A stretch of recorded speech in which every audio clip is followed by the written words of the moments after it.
நண்பர்களே, நாம் இந்த வீடியோவில் யாரிடமும் சொல்லக்கூடாத 10 விஷயங்களை பார்க்கலாம். புத்தர் சொன்னார், மௌனம்தான் ஆனந்தத்தின் வாசல். சில விஷயங்களை மனதில் வைத்துக்கொண்டு அமைதியாக நடந்தால் வாழ்க்கை வலிமையும் சாந்தியும் பெறும். எல்லாவற்றையும் வெளியில் சொல்வது நம்மை பலவீனமாக்கும். ஆகவே சில ரகசியங்களை உன்னிடம் வைத்துக்கொள். அப்போதுதான் உன் வாழ்க்கை நிலையானதும் அர்த்தமுள்ளதுமானதாகும். நம் இன்றைய பதிவில் யாரிடமும் சொல்லக்கூடாத 10 விஷயங்களை பார்க்கலாம். 1. குடும்ப ரகசியங்கள். வீட்டில் நடக்கும் பிரச்சனைகள், சண்டைகள் யாரிடமும் சொல்லக்கூடாது.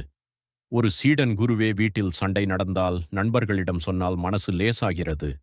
புத்தர் ஒரு பானையை காட்டி இதில் உள்ள நீரை வெளியே ஊற்றினால் மற்றவர்கள் அதில் மண் கலப்பார்கள். ஆனால் மூடி வைத்தால் அது சுத்தமாய் உனக்கு பயன்படும். அதேபோல் குடும்ப ரகசியம் உன் வீட்டில்தானே இருக்க வேண்டும். 2. பணம் மற்றும் கடன் நிலை. உங்க வசம் இருக்கும் பணமோ கடனோ வெளியில் சொல்ல வேண்டாம். பணம் மற்றும் கடன் நிலை. மற்றொரு சீடன், குருவே, என்னிடம் எவ்வளவு பணம் இருக்கிறது, எவ்வளவு கடன் இருக்கிறது என்று சொல்லலாமா? புத்தர் சிரித்து, நீ ஒரு குளத்தின் ஆழத்தை யாரிடமும் சொல்லக்கூடாது. இல்லையெனில் அங்கு கல்லை எறிந்து அலை கிளப்புவார்கள். அதேபோல உன் பணநிலையை வெளியில் சொன்னால் பிறர் உன்னை குறைத்து மதிப்பார்கள். 3. தனிப்பட்ட துக்கங்கள். உங்க துயரத்தை எல்லோரிடமும் பகிர வேண்டாம். சீடன், என் துயரங்களை எல்லோரிடமும் பகிர்கிறேன். புத்தர் இருளை பற்றி கூச்சலிட்டால் அது ஒளியாவதில்லை. உன் உள்ளத்தில் தியானம் செய்தால்தான் ஒளி பிறக்கும். துக்கத்தை அனைவரிடமும் சொன்னால் அது பெருகும். மௌனத்தில் பார்த்தால் அது குறையும். 4. அன்பு உறவுகள். தனிப்பட்ட உறவு விஷயங்களை வெளியே பேசக்கூடாது.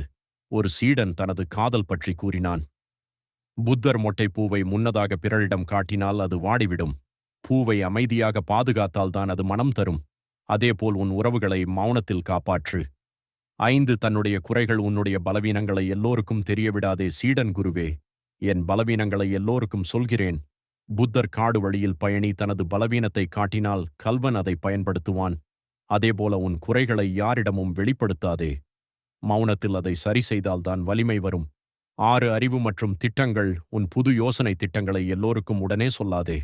சீடன், நான் புதிய திட்டங்களை சொல்றேன். பிறர் சிரிக்கிறார்கள். புத்தர், விதையை உடனே தோண்டி பார்த்தால் அது செடியாவதில்லை. அதை மண்ணில் மறைத்து வளர்த்தால்தான் மரமாகும். அதேபோல் உன் யோசனைகளை மௌனத்தில் வளர்த்து வெற்றி காண்பி. 7. பிறரை பற்றிய தீய விஷயங்களை பேசாதே. சீடன், எனக்கு தெரிந்தவர்களின் குறைகளை சொல்கிறேன். புத்தர், அது ஒரு தீக்குச்சி போன்றது. நீ எரிந்தால் காற்று திரும்பி உன்னையே எரிக்கும். பிறரை பற்றிய குறைகளை பேசாதே. மௌனமே உன்னை பாதுகாக்கும். 8. தானம் மற்றும் உதவி. நீ கொடுத்த உதவியை யாரிடமும் புகழ்ந்து சொல்லாதே. சீடன், நான் உதவி செய்ததை எல்லாருக்கும் சொல்கிறேன். புத்தர், சூரியன் ஒளி கொடுக்கிறான், ஆனால் அதை பற்றி பெருமை சொல்லுவதில்லை. உண்மையான தானம் மௌனத்தில் நடக்கிறது. பிறரிடம் சொல்லினால் அது அகங்காரமாகும். 9. ஆன்மீக அனுபவம். உன்னுடைய ஆன்மீக அனுபவங்களை எல்லோரிடமும் பகிர வேண்டாம். சீடன், தியானத்தில் எனக்கு சில அனுபவங்கள் வந்தன, அதை சொல்லலாமா? புத்தர், ஒரு மலரின் மனம் காற்றில் பரவுகிறது, ஆனால் அது நான் மனம் தருகிறேன் என்று சொல்லுவதில்லை. அதேபோல் ஆன்மீக அனுபவம் உன்னுள் அமைதியாக இருக்கட்டும். அதை வெளியே சொன்னால் அது சிதைந்துவிடும். 10. எதிர்கால கனவுகள். உன் எதிர்கால லட்சியங்களை முன்கூட்டியே வெளிப்படுத்த வேண்டாம். சீடன், எனக்கு பெரிய கனவுகள் இருக்கு, எல்லோரிடமும் சொல்கிறேன். புத்தர், விதையை விதைத்தவுடன் அதை தோண்டி பார்த்தால் அது வளராது. அதை மௌனத்தில் காப்பாற்றினால் அது பெரும் மரமாகும்.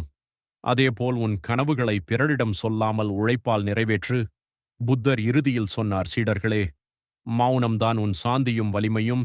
இந்த 10 விஷயங்களை உன்னுள் காக்க தெரிந்தால் உன் வாழ்க்கை அமைதியாகவும் வெற்றிகரமாகவும் இருக்கும். நன்றி, வணக்கம்.